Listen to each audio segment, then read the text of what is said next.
Assalamualaikum warahmatullahi wabarakatuh and a very good morning. Today, we are from Group 1 would like to present our drilling project. These are our group members, Afizal Azmi, Amir Amzar, Fatina Dasha, me, Nurul Farhana, and Wan Muhammad. The introduction about our drilling project is the technique of drilling and well horizontally at a specified depth is known as horizontal drilling. It has been an important component of the oil and gas industry in order to have better access and extract oil and natural gas reserves. In recent years, the number of horizontal well drilling has gradually grown. Because it allows for maximal reservoir exploitation, the horizontal well design is regarded as an excellent reservoir development technique. Horizontal drilling is increasingly being used in a variety of reservoirs. Moreover, according to Schlumberger, multilateral wells grew globally in the mid-1990s as new drilling and completion technology made lateral development less expensive and technically demanding.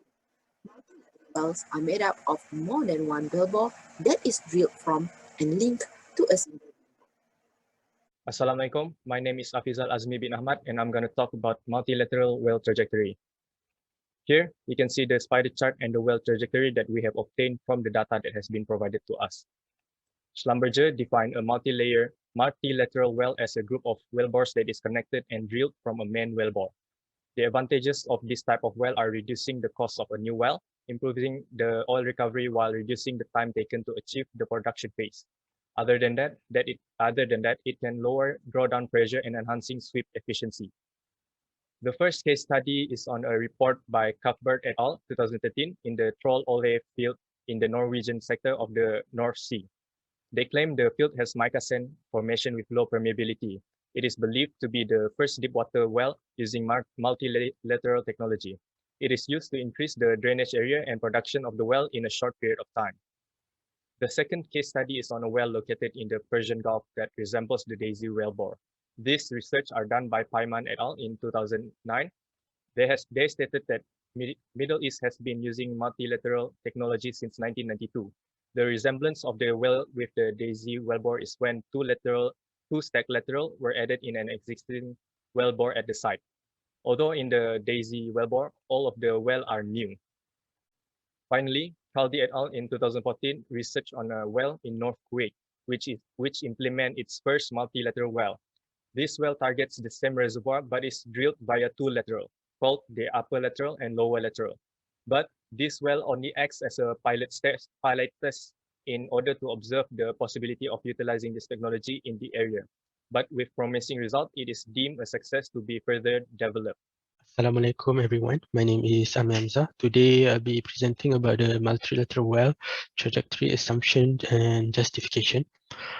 First, based on target details and site details that has been provided, there are a few assumptions that have been made. The first one is the dotlet severity or the build-up rate. Second is the kickoff point, which is the VB, and where the angles start to form. And the last one is the surface coordinate in order to find the absolute departure at every target. Therefore, it can be concluded that the multilateral well trajectory is a build and hold profile because the well at every target from the Naga to rig is vertical until it reaches the kickoff point where it is kick off and angle is built. And then after reaching certain inclination value, the dotlet severity or the build-up rate becomes 0. Then the absolute departure dt between the target coordinate and the surface coordinate need to be calculated for every target, and it is assumed that the surface coordinate to be 0, 0. The next is kickoff point, KOP, where it is also need to be assumed for every target, and it is assumed that every target has different value of KOP. So the first target, the KOP is assumed to be 2060 feet.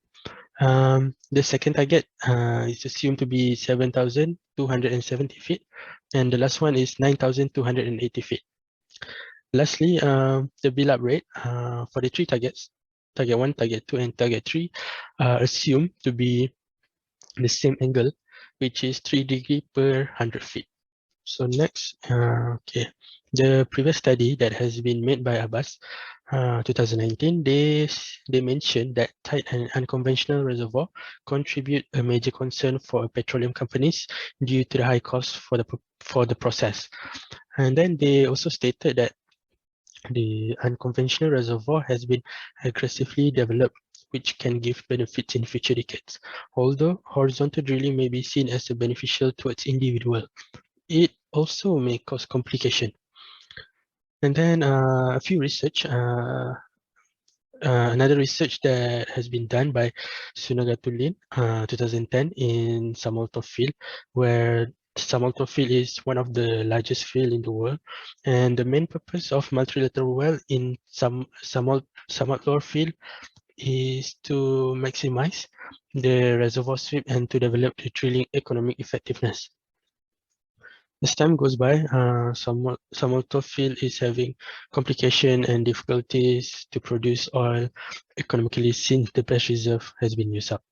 That's all from me. Thank you. Next, I would like to explain about type of multilateral well completion scheme and reasoning of selection.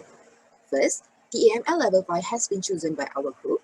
It is because it may be readily designed as a platform for integrity middle or higher completion.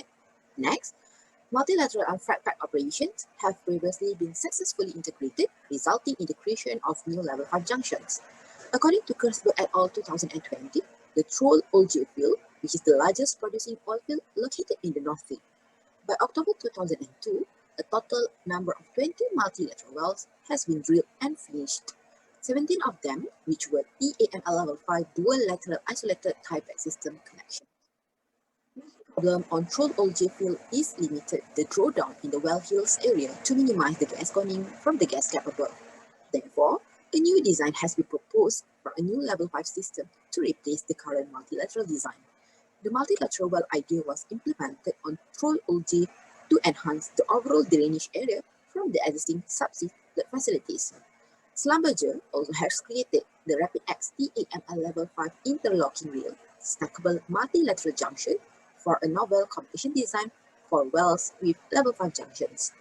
According to this company, this is the first time this sort of connection has been utilized on a well site in the United States. Now I'm going to proceed with suitability of the proposed innovative solutions with suggested improvement. The first one is Christmas tree.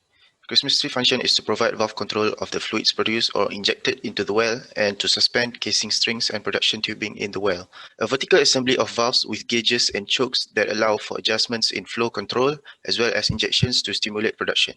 The next one is flowing, which is to control and isolate production. It is in the flow path the hydrocarbons take to production facilities or the path water or gas will take from production to the well in the case of injection wells. Next is kill wing. It is fitted on the opposite of the Christmas tree for well control purposes and treatment without interfering with the production wing. It is part of the Christmas tree and it usually controlled manually or remotely operated. Next is landing nipple, to provide receptacle to locate, lock and seal subsurface flow controls equipment. It includes in most completions at predetermined intervals to enable the installation of flow control devices such as plugs and chokes. Next is wellhead. Wellhead provides the basis for the mechanical construction of the well at surface or seabed, tubing and casing suspension. It ensures a safe operation and manage the flow of oil or gas from the well into the gathering system. Wellheads are typically welded onto the first string of casing to form an integral structure of the well. Next is tubing hanger. It suspends the production tubing and or casing. It provides spotting to allow the communication of hydraulic, electric, and other downhole functions as well as chemical injection. By putting tubing hanger, it serves to seal in the annulus and production areas, incorporates a sealing system to ensure that the tubing conduit and annulus are hydraulically isolated. Next is chemical injection line, which is part of the wellhead. Hydraulic control line used to execute tool recovery, perform chemical injection, and operate downhole completions equipment such as surface control subsurface safety valve. The hydraulic control line maintains constant pressures to keep the safety valve open. If a leak occurs, pressure in the control line drops, enabling the safety valve to snap close and prevent low of well control. Lastly, surface control subsurface safety valve SCSSV. It is a safety isolation downhole to prevent uncontrolled flow from well. A CSSV used to protect people, property, and environment in case of a blowout, collision, equipment failure, or leaks and fire. Next is flow coupling. It is a heavy wall component completion that is installed in areas where turbulence is anticipated. And there is SSD, which is sliding side door. It is used to enable the communication between tubing and annulus. It also used to equalize the tubing pressure and the annulus pressure. Next is the locator assembly. It is used because the force that tend to elongate the tubing string will be transferred through the locator into the casing and packer. In this well, we use TAML5 as its junction. TAML5 is a silk junction multilaterals that is needed for reservoir management and to handle any complex geology in well environments. There's a case study of the first TAML level 5 junction on Rod Pump Well, which located in Shangli oil field. They selected the TML5 because there are strong water zone that is located above the target zone of the upper lake, and they need to isolate the window properly by using a hydraulically type multilateral completion system because it is very important. Based on other case study, which is from world first TML level 5 multilateral well with individual remote inflow control of 3 branch on Troll oil field. The first multi-branch inflow control, which is MIC system, have been installed on the well N24 in the Troll field. It is an innovative junction and completion system where the operator are able to optimize the oil production from new extended reach multilateral wells. Next, there is also deflector. It is used to provide a dependable kick-off point and exit beginning by initiating the build section without rely on a cement plug or other tools which require multiple trips. There is a case study. They use the deflector in their upper completion intervention process. To clean and stimulate the upper lake, they need to do an acid wash. To do the acid wash, they run a deflector on drill pipe into the junction. And in another case study, which is enhanced and control of multiple branches connected to a single well bore, there is one new technology used, which is standalone screens that combine with MLT technology. The deflector is one of the components that form the level 5 multilateral junction with pressure integrity at the junction achieved along with the completion.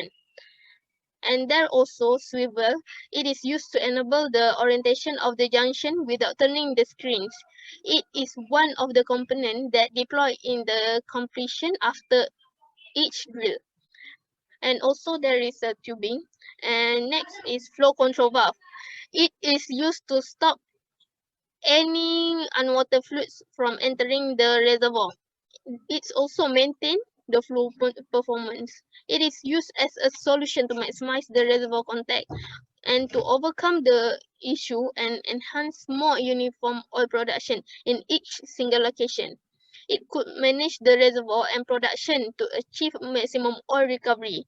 In other cases, due to their new developed system, they could only place 2 inflow control valve, which is ICV, in the wellbore, which are tubing flow of upper lateral and annulus flow on the uppermost lateral.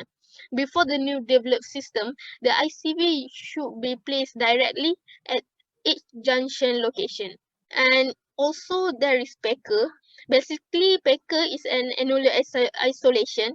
The packer will pack off by expanding the elastometer element outwards from the packer body until it contact with the casing wall. There is also perforated flow tube. It is an alternative flow path beside the no-go nipple if the measuring device hang in. It is a tubing with holes. It is also an alternative path for the reservoir fluids into the tubing in case there are blockage in the shoe. No-go landing nipple also being used. It is used to protect and prevent the tool string to drop below the tubing string. And last but not least is wireline entry guard to make the pulling out wireline too easier. it could pull out the string easier by offering a guiding surface for the tool string to re-enter the tubing without getting caught on the side of the shoe, and then the perforation occur. That's all from us. Thank you.